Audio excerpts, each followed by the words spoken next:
Evan earlier, I was talking about reading, Rebuilding Milo and Hmm. Stuart McGill and coming across some of that stuff. And it reminded me, like one of my favorite things in the low back pain research, world, which is that like the squat versus stoop thing Hmm. like is still a little bit controversial. Like certainly Hmm. I think from what I've seen, this is one of those rare cases where the intuitive thing is actually the correct thing. Like the squat Hmm. seems to be less force exerted on the low back, but just the idea like rounding your back and stooping, I mean, they talk about contact area, they talk about shortening the resistance, like there are real things. You go, I don't know, maybe it's better to lift with a rounded back, like Hmm. that's a real, I think, far less controversial than it used to be, but like Hmm. studied until way later than you might think, Hmm. and I bet I could find no shortage of people who would go like, no, man, look, here's the physics of the stoop. That's the better way to do it. But the point of this being, like, there's just too many variables. There's so Yeah. much. There's so much going on in any situation for it ever to be a sort of good bad thing. It's Yeah, totally and I think it's having that like in your own model of when you do see something that is trying to be definitive, Mhm. looking deeper into that, Yeah. right? And just looking at it from a perspective of don't throw it away because there's likely something there, right? If somebody Yeah. says like be cautious about lumbar flexion loaded or something like that, and understand where that comes from, understand Right. where that theory comes from, and appreciate that you've people have gotten injured doing that, and Yeah. we've all seen it, right? But that's a big jump to say like that's always bad or that Right. you are going to hurt your back if you do that, and that there is a better way. Like the opposite then would be the better way, right? Mhm. Like all of those would be huge assumptions just because there is a mechanism that can create pain from loaded flexion, right? And ultimately what happens is what we end up seeing is partly people holding on to their own theories, their own research, Mhm. right? And you have to look into that research too. So, Mhm. some of the stuff that I've seen from Stuart McGill is fantastic. But then if you actually look at a lot of the research that's done, I think it's done on, dead pigs. You know what I mean? It's Right. like that. It's not Yeah. done on like active human beings.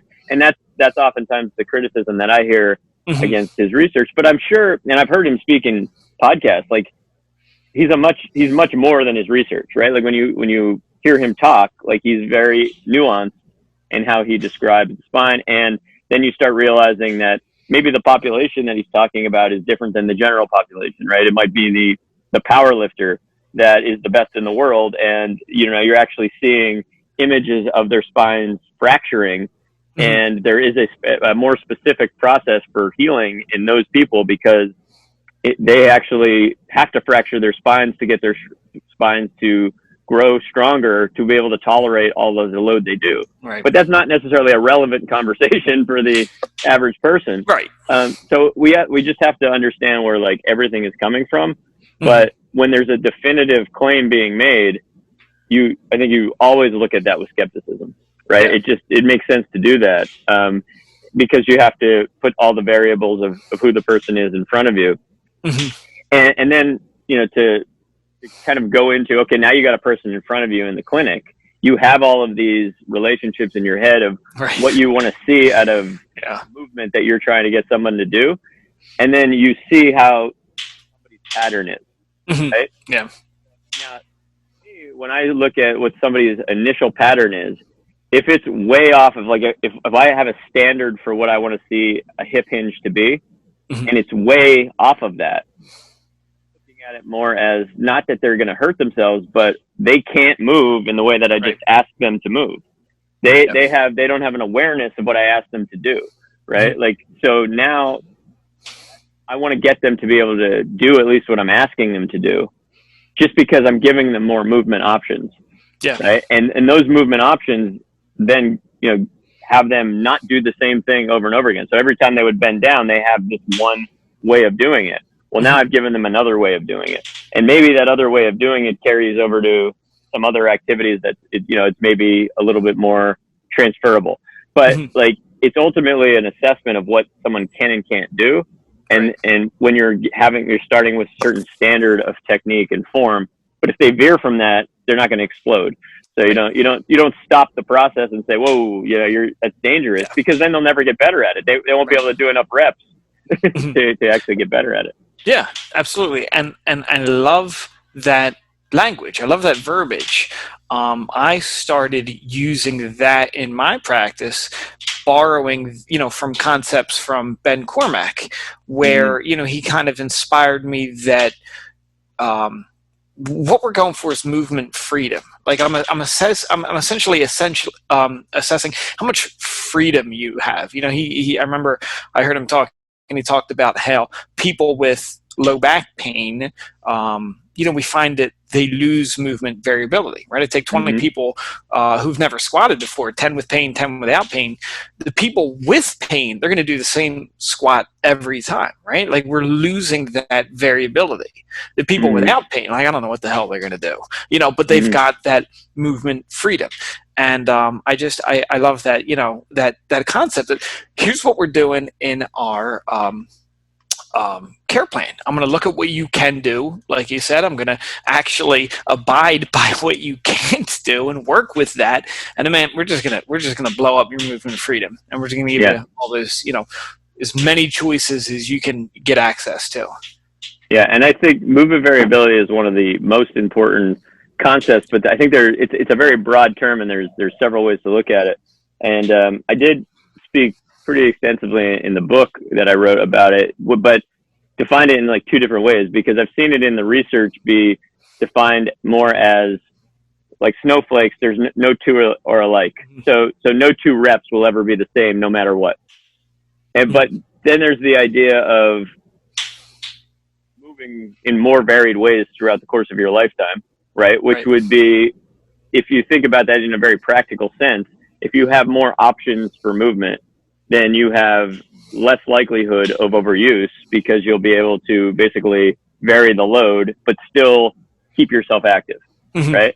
But then there is sort of the idea of being able to do the same general concept of a movement in many varied ways, which is a demonstration of a higher level of Sure. function within movement, right? Which, so if the athlete that can shoot a basketball and basically get themselves to follow through in the same way, square their body up in the same way, but can do it off of their left leg, off of their right leg, fading away. And we know that those are the best players in the game, Mm-hmm. that don't need a very specific, like, they don't need to be wide open. They're not just shooting foul shots, but they can score, and they are a high percentage shooter in any way. And you can look at any sport that way, where the more ways they can do the thing that they're asked to do, that they don't need to be in some special circumstance. They can play at home, they can play away, they can play in all different, weather. Those are the best players in the world, right? So that's movement variability. But there's a sequence of events that Mm-hmm. they're actually trying to get to that are very fundamental, that are never the same, but are, right? So like the golf swing, for instance, like, people have very different golf swings, right? The best players in the world, they swing from an eyeballs look very different, but they will most likely come to, and this has been studied, that it's a sort of center out motion, where it's pelvis, trunk, lead arm, club, right? The sequencing often is the same, but they can do it off of their left leg. They can do it on a hill, they can do it in a sand trap, and then they're going through the same sequence, but they can do it in very varied ways. Right. And Right. that concept, I think, and how you break that down is so important, because if we're working with somebody in the general population and we're just trying to prevent overuse injury, we don't want to have them move the same way. We want to give them more options for movement.